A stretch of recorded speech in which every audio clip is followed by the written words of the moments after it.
मेरी शादी एक लड़के से नहीं बल्कि पूरे 5 लड़कों के साथ हो गई। वो सारे लड़के पहलवान टाइप के थे और मैं बिल्कुल दुबली पतली और मासूम सी। सुहाग रात के दिन उन 5 लड़कों ने मेरी ऐसी स्थिति कर दी कि मुझे लगा अब मैं नहीं बचूंगी।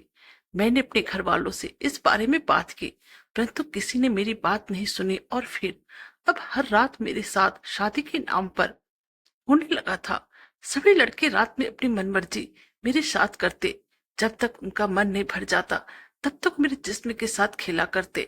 आखिर में कब तक बर्दाश्त करती। और फिर एक दिन मेरा जन्म ऐसे खानदान में हुआ था जहां पर लड़कियों की शादी बहुत ही कम उम्र में कर दी जाती थी। और तो और वह भी एक लड़के के साथ नहीं, बल्कि वह लड़के जितना भाई होते थे उन सारे लड़कों को अपना दुल्हा मानना पड़ता था। मेरे घर में मेरी माँ, मेरे पापा, मेरी ताऊजी और मेरे चाचा सभी के एक ही पत्नी थे। मेरे 4 भाई थे और मैं अकेली बहन थी, लेकिन मेरे 4 भाइयों होने के बावजूद मेरी भाभी एक ही थी। पहले जब मैं छोटी थी तो मुझे इन बातों की खबर नहीं थी। मैं बिल्कुल अनजान थी इस रस्मों के रिवाज से। जब मेरे चारों भाई की शादी एक साथ हुई, मैं खुशी से झूम रही थी और मैं ये समझ रही थी कि अब मेरे घर में 4 भाभियां आने वाली है। लेकिन जब दुल्हन का गृह प्रवेश किया जा रहा था तो मेरे चारों भाइयों के साथ केवल एक ही दुल्हन थी। सब लोग बहुत खुश थे कि घर में दुल्हन आ गई, लेकिन मुझे ये समझ में नहीं आ रहा था कि आखिर मेरी 3 भाभियां कहाँ है। कुछ देर तो मैं अपनी भाभियों का इंतजार किया कि शायद वो पीछे से आ रही होगी, लेकिन जब काफी देर तक मेरी और भाभी नहीं आई तो फिर मैं भी इस बात पर ज्यादा ध्यान नहीं दिया और फिर मैं इन सबको भूलकर सभी के साथ नाचने गाने लगी। समय यूं ही बीतने लगा। मैं रोज देखती थी मेरी भाभी के पास मेरे चारों भाई एक एक करके रात में जाते थे। उस समय लड़कियों को ज्यादा पढ़ाई लिखाई नहीं करनी होती थी, और अगर थोड़ा बहुत पढ़ाई करना भी होता तो बस सिर्फ लड़कों के लिए ही था। कुछ दिन बाद मेरी सहेली की बहन की शादी थी, तो उसके पिताजी और मेरे पिताजी अच्छे दोस्त थे, इसलिए कि शादी में हमारे पूरे परिवार को बुलाया गया। सब लोगों के साथ मैं भी वहां गई। और फिर जब उसके यहाँ बारात आई तो 3 दूल्हे थे और उन तीनों दुल्हन के साथ सिर्फ एक लड़की की शादी हो रही थी। मैं सोचने लगी उनके यहाँ तो सिर्फ एक लड़की की ही शादी है, फिर दूल्हे 3 कैसे। अब मेरे मन में सवाल बार बार उठ रहे थे। खैर उनकी शादी के बाद मैं घर आई और जब माँ को सारा काम खत्म करके खाली बैठे देखा तो मैंने माँ से पूछा आखिर यह क्या है, एक लड़की के इतने सारे दूल्हे कैसे हो सकते हैं। तभी मेरी माँ ने मुझे प्यार से समझाया कि बेटी, हमारे समाज की ये प्रथा है जिसपे कि जहाँ लड़की का रिश्ता तय किया जाता है वहां जितने भी भाई होते हैं उन सबके साथ शादी होती है। मैंने माँ से पूछा इतने सारे लड़कों को एक लड़की कैसे संभाल पाती है। तब माँ ने कहा बेटा, अब जैसे भी हो सब तो करना ही पड़ता है। अब लड़की की किस्मत ही बता सकती है उसकी कितने लड़कों के साथ शादी हो सकती है। माँ की बात सुनकर मुझे ज्यादा कुछ समझ में नहीं आया, इसलिए मैं चुपचाप वहां से उठकर चली गई। कुछ दिन बाद जब मैं 18 साल की हुई, मेरे घर पे मेरी शादी की बात चलने लगी। भाई और पापा ने मेरे लिए रिश्ता देखना शुरू कर दिया। मैं बिल्कुल भी खुश नहीं थी शादी करने के लिए, क्योंकि मेरा दिल इसलिए घबरा रहा था कि पता नहीं कितने लड़कों से मेरी शादी होगी और उसके बाद मैं उन सबको कैसे संभालूंगी। लेकिन मेरी कहाँ चलने वाली थी, आखिर होने तो वही था जो घर के बड़े चाहते थे। खैर दूसरे दिन मैं अपनी माँ के साथ बैठी थी, तभी मेरे सबसे बड़े भैया आकर कहने लगे हम लोगों ने शिल्पा का रिश्ता तय कर दिया है। बहुत ही अच्छे खानदान के लड़के मिले हैं और लड़के पूरे 5 भाई है। यह सुनते ही मेरे पैरों तले जमीन खिसक गई और मैं सोचने लगी उन 5 भाव को कैसे संभाल पाऊंगी। अब बस यही सोच मुझे खाई जा रही थी। मुझे समाज में बनाए इस रस्मों रिवाज से घिन हो रही थी। मैं बार बार भगवान से प्रार्थना कर रही थी कुछ ऐसा हो जाए कि मेरी शादी ना हो, लेकिन शायद किस्मत में यही लिखा था। और अब घर पर मेरी शादी की तैयारियां होने लगी। मैंने एक बार मन में सोचा कि अपनी माँ और भाभी से इस बारे में बातें करके देखूं, शायद वो मेरी बात को समझे और भैया और पिताजी से कह दे कि अभी मेरा मन नहीं है शादी करने का। मैंने अपनी माँ और भाभी से इस बारे में बात की, लेकिन उन्होंने भी मुझे यह बोल दिया कि तुम्हें अभी से ही ये सब स्वीकार करना पड़ेगा। मेरी माँ कहने लगी कि मैं और तुम्हारी भाभी तो भी ये सब झेल रहे हैं, शुरू शुरू में तुम्हें तकलीफ होगी, लेकिन बाद में तुम अपने आप सहन करना सीख जाओगी। मैं दुखी मन से वहां से चली आई। अब जैसे जैसे शादी के दिन नजदीक आ रहे थे, मैं गहरी चिंता में डूबी जा रही थी। आखिर वह दिन आ ही गया जिस दिन का हर लड़की को इंतजार रहता है। लेकिन मैं इस दिन को नहीं चाहती थी, क्योंकि मैंने शुरू से ही किसी एक लड़के का सपना देखा था, ना कि 5 का। अब सब लोग अपने अपने काम में लग चुके थे। कोई तैयार हो रहा था, कोई बारात के स्वागत का तैयारी कर रहा था। माँ ने मुझे तैयार किया। रंग गोरा होने की वजह से मैं घर में सबसे सुंदर थी, और आज दुल्हन के जोड़े में और भी सुंदर दिख रही थी। लेकिन मुझे अपनी सुंदरता नहीं दिख रही थी। मुझे तो सिर्फ ये चिंता सताए जा रही थी कि आखिर कैसे होगा यह सब। मैं इसी सोच में डूबी हुई थी। अचानक कुछ लड़कियों की आवाज मेरे कानों में आई, जो कह रही थी बारात आ गई। तभी बैंड बाजे के साथ बारात ने हमारे दरवाजे पर दस्तक दे दिया। खाना पीना करने के बाद मुझे मंडप पर ले जाया गया। वहां 5 पहलवान टाइप लड़के बैठे थे। उन्हें देखकर तो मेरा दिल धड़कना बंद हो गया, लेकिन मैं अपनी मजबूरी के आगे कुछ नहीं कर सकती थी। तभी उन 5 में से बारी बारी से मेरी मांग में सिंदूर लगाया और एक बड़ा सा मंगलसूत्र एक साथ मेरे गले में पहनाया। फिर फेरों के लिए उन 5 के साथ मेरे पल्लू को बांध दिया गया, और फिर फेरे लग करवाए गए। फिर हमारी शादी पूरी हो गई। मुझे अपने कमरे में ले जाया गया, जहां कुछ महिलाओं के साथ मेरी भाभी और माँ भी थी। उन्होंने मुझे कहा, देखो बेटा, अब तो उन 5 के साथ ही तुम्हारा संसार है। तुम कभी भी उन लोगों को निराश मत करना, और ना ही कभी उनकी सेवा में कोई कमी रखना। हम सबकी हमेशा लाज रखना। उनकी ये बातें मुझे अंदर ही अंदर झंझोर रही थी। मैं ससुराल नहीं जाना चाहती थी, लेकिन मैं इस प्रथा में इस कदर जकड़ी हुई थी कि चाहकर भी अपने आप को आजाद नहीं कर सकती थी। अब पिताई का समय हो चुका था। सब लोगों से मिलकर मैं अपने ससुराल पहुंच गई। ससुराल पहुंचते ही सुहागरात के समय बारी बारी से सारे भाइयों ने मेरे साथ गलत व्यवहार किया। मैं उसके सामने एकदम से बेबस और लाचार हो गई थी। अब तो रोज का ये सब हो गया था। सब लोग अपनी मनमर्जी करते थे। मेरे कष्ट से उन्हें कोई मतलब नहीं रहता था। मैं मशीन की तरह एक के बाद एक उन लोगों के साथ वो सब करते जा रही थी। रात में वह लोग मेरे साथ गलत व्यवहार करते थे, और दिन में सारा घर का काम मुझे ही करना पड़ता था। अब तो मेरी हालत दिन पर दिन खराब होते जा रही थी, लेकिन मैं कुछ नहीं कर पा रही थी। फिर 4 दिन के बाद मेरे माता पिता मुझे अपने साथ अपने पीहर ले आए। यहाँ पे आने के बाद मैं बहुत ही अच्छा महसूस कर रही थी, और अब मैंने अपनी भाभी को सब कुछ बताया, जो सब मेरी सास ससुराल में हो रहा था।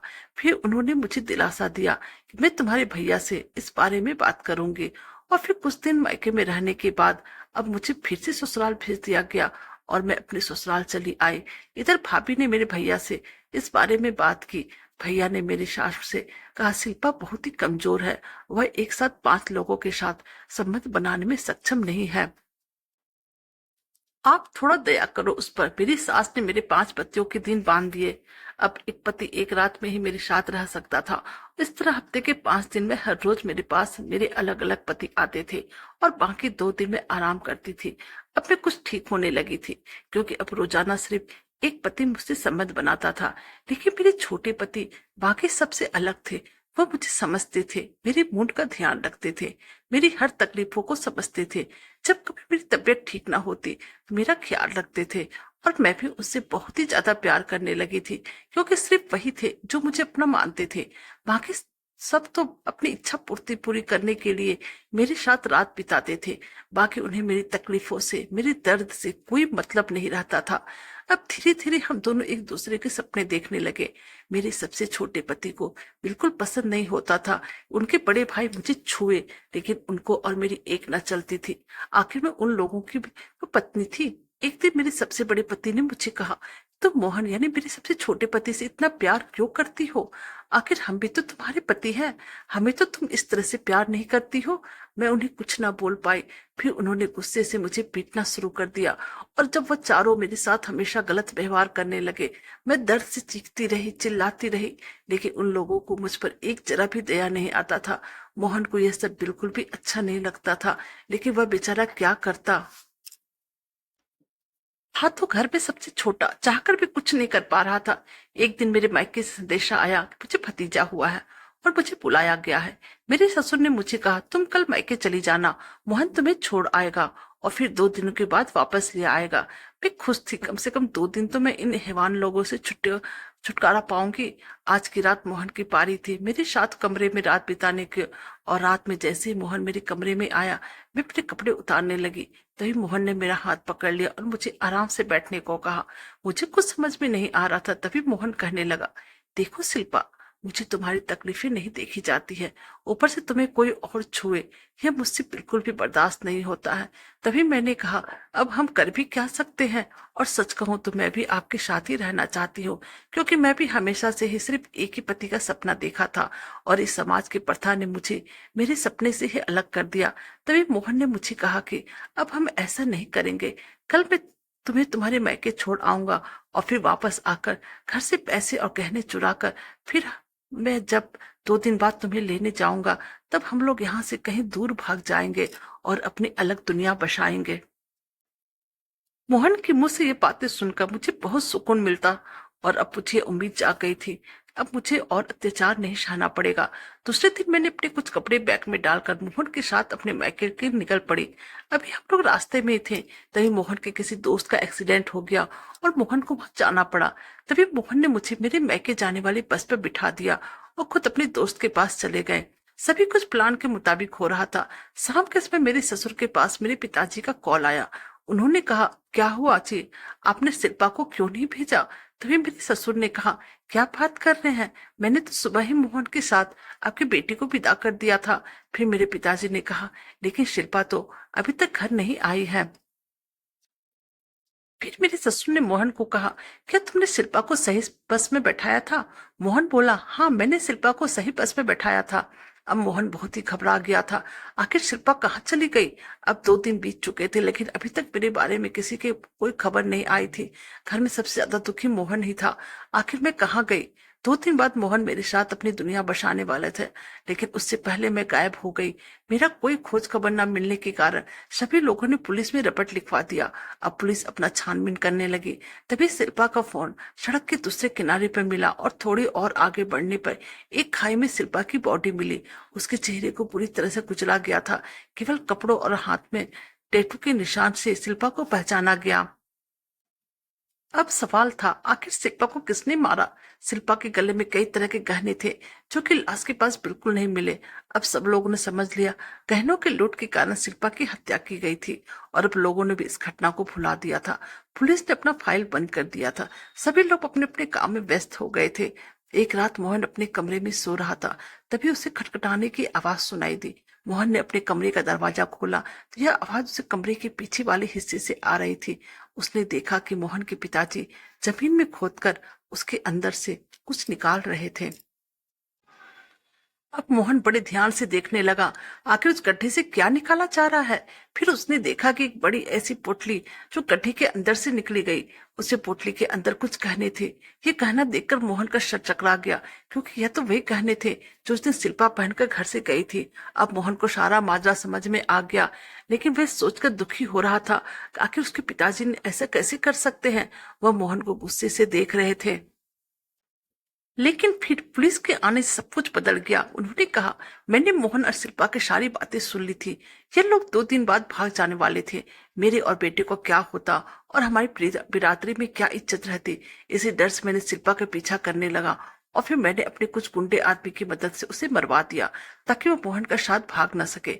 शिल्पा को करने के बाद मैंने उसके सारे गहने को उतरवा लिया, ताकि सभी लोग इसे लूट का मामला समझे और मुझ पर किसी को शक ना हो। पुलिस अब शिल्पा के ससुर को गिरफ्तार कर चुकी थी। मोहन की आंखों में आंसू रुक नहीं रहे थे। यह कैसी प्रथा है जिसकी वजह से लड़कियों की इतनी तकलीफ झेलनी पड़ती है, और अगर वो खुलकर जीना चाहे तो उसे मार दिया जाता है। अब मोहन ने अपनी पूरी जिंदगी शिल्पा की यादों में बिताने का फैसला किया। दोस्तों, कहानी अच्छी लगी तो प्लीज हमारे चैनल को लाइक कीजिए, सब्सक्राइब कीजिए और शेयर कीजिए। Thank you.